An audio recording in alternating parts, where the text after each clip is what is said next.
കേരള സർവകലാശാല സെനറ്റ് ഹാളിൽ സംഘർഷത്തിൽ സ്വമേധയാ കേസെടുത്ത് കന്റോൺമെന്റ് പോലീസ്. ഗവർണറെ തടയാൻ ശ്രമിച്ചതിനാണ് SFI KSU പ്രവർത്തകർക്കെതിരെ കേസെടുത്തത്. രജിസ്ട്രാറുടെ പ്രതികരണത്തിലും രാജ്ഭവന് അതൃപ്തിയുണ്ട്.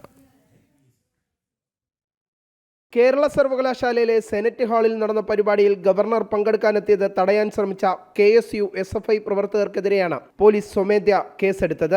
സെനറ്റ് ഹാളിന് പുറത്തുണ്ടായ സംഘർഷത്തിലടക്കം 2 കേസുകളാണ് കന്റോൺമെന്റ് പോലീസ് രജിസ്റ്റർ ചെയ്തത്. സെനറ്റ് ഹാളിനുള്ളിൽ ഭാരതാംബയുടെ ചിത്രം വയ്ക്കാൻ അനുവദിക്കില്ലെന്ന നിലപാടെടുത്താണ് SFIയും KSUയും കേരള സർവകലാശാലയിൽ സംഘർഷം സൃഷ്ടിച്ചത്.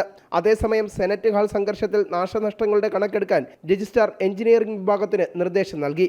രാഷ്ട്രീയ സ്വാധീനത്തിൽ സംഘാടകർക്കെതിരെ നടപടി സ്വീകരിക്കാനുള്ള ശ്രമമാണ് രജിസ്ട്രാറുടെ ഭാഗത്തുനിന്നുണ്ടാകുന്നതെന്നാണ് ഉയരുന്ന ആക്ഷേപം. സർവകലാശാല ചാൻസലറായ ഗവർണർ പങ്കെടുക്കുന്ന പരിപാടിക്കെതിരെ രജിസ്ട്രാർ രംഗത്തെത്തിയത് വിമർശനങ്ങൾക്ക് വഴിവച്ചിരുന്നു. ഗവർണർക്കെതിരെ സർവകലാശാല രജിസ്ട്രാർ പരസ്യ നിലപാട് സ്വീകരിച്ചതിൽ രാജ്ഭവനും അതൃപ്തിയുണ്ട്.